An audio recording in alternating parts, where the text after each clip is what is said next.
Press enlightens masses, and this enlightenment is necessary for the survival of the democracy. Because if masses are enlightened, they are awakened, and they are conscious, the democracy can be that democracy can survive. Otherwise, uh, there is every apprehension and possibility of the failure of the democracy.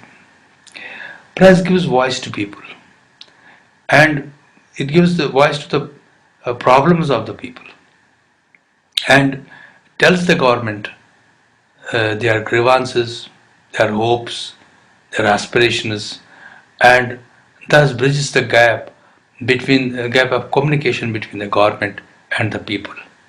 And masses are expressed.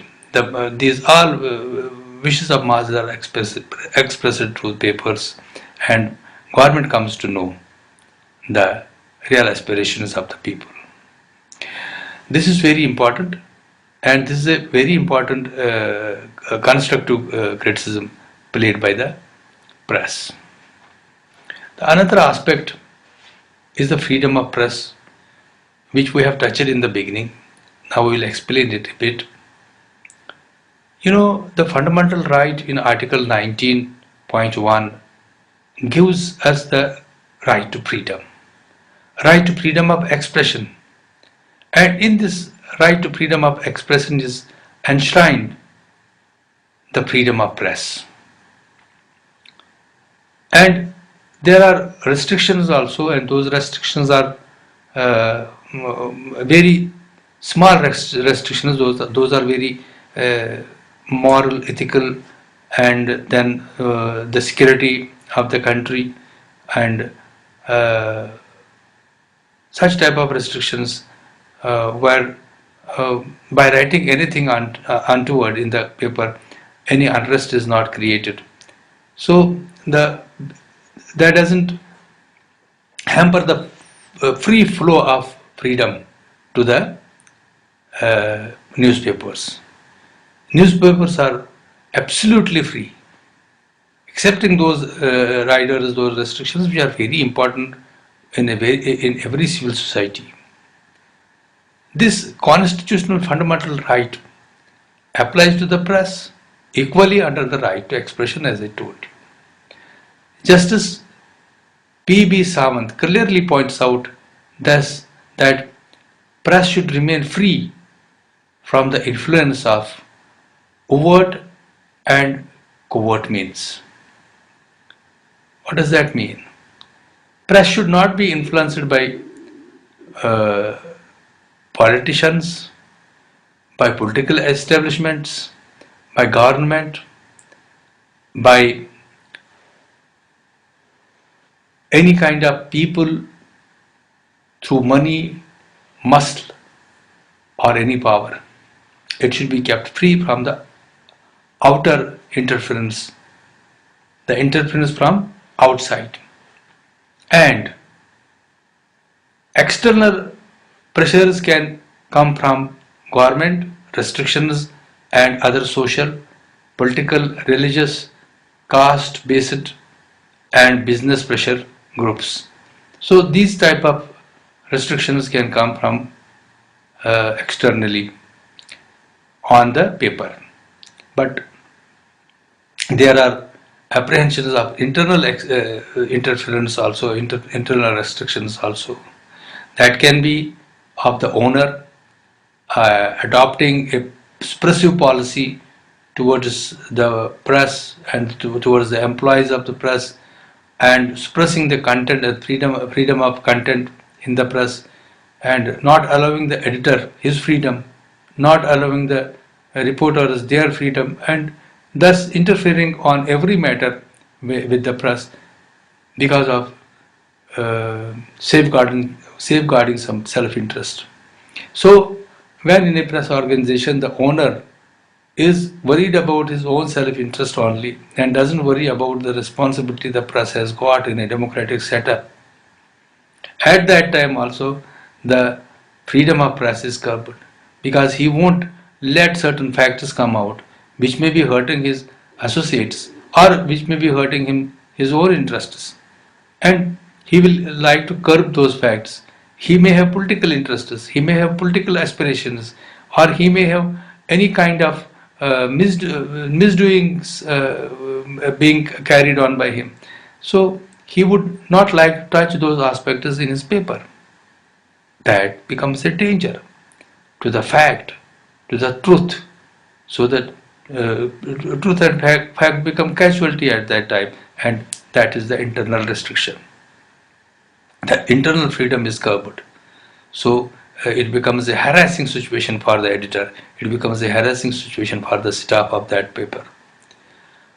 Personal bias of the editorial and the reporting staff can be also a great deal of detriment towards the freedom of press. You know, some editors or some reporters are politically motivated and are politically committed to certain ideologies. That can be a very dangerous thing in the freedom of the press, because if I am politically motivated for some ideology, then I will be looking at every happening and every thing with the eyes of those ideology, that ideology. And if I have some self-interest to promote, and if I have some bias to promote, my own bias to promote, then I will not be factual. You know, it often happens that the outsider who is reading the paper and reads it with a self-interest, he also becomes a victim of his own self-interest, and he sees the paper with a bias.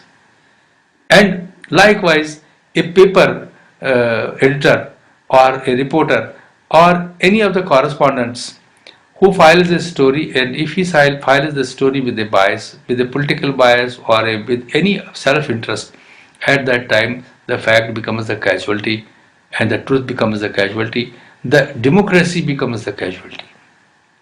So this is to be completely kept in care. So that's very important. And to elaborate it more and to give it a more meaning, the freedom of press.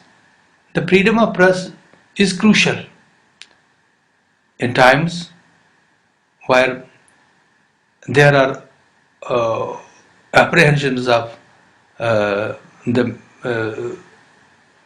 ruling clan, the ruling class turning hostile to the people. There are such occasions in emergency. Indira Gandhi ji, who was a very good prime minister, but on some issue, what she had apprehended or what she had known, she declared the internal emergency. And the first casualty was press at that time. So the bias of a person, was it an ideological bias? Was it a personal? It was not a personal bias, but it was definitely some ideological bias in the person, in the party, which had at that time done harm to the freedom of press for the first time in India. And that was crucial for the next, when the emergency was over, then the press had started, had awakened the situation, and it should not happen again. That was kept in mind, and press commission was again reformed that time.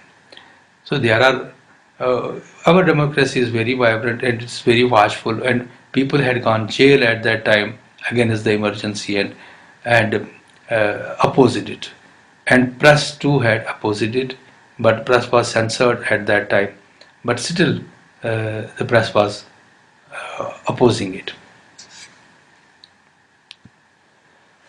Credibility of the press is another factor which is very important in a democratic country. In a democratic country, everything from beginning to end will depend on the credibility of the press.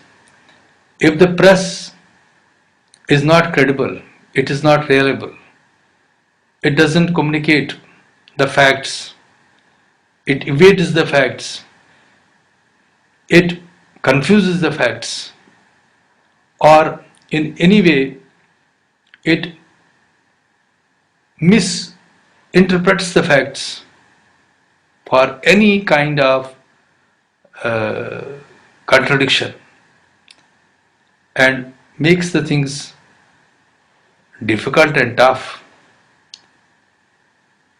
then the credibility does not stand for some long time of that paper or press. So credibility is one important issue which is which is always at stake if any paper or any journal turns unfactual, not factual, and which avoids the facts, and the information is tilted, influenced, slanted, deliberately distorted, and even false information is planted or passed on as fact under some influence. At that time, the credibility of press is gone. The press which indulges in sensational type of news only and doesn't give a hard type of news and doesn't analyze the news and give soft news also, which is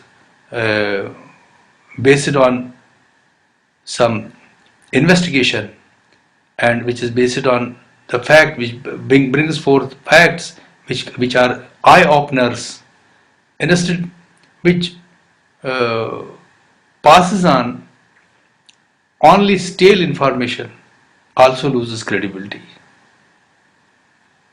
Such activities as mentioned above lose the faith of the people in that particular media or that press, and losing credibility is losing everything, and gaining credibility is gaining readership, and for television it is the viewership and listener for the radio.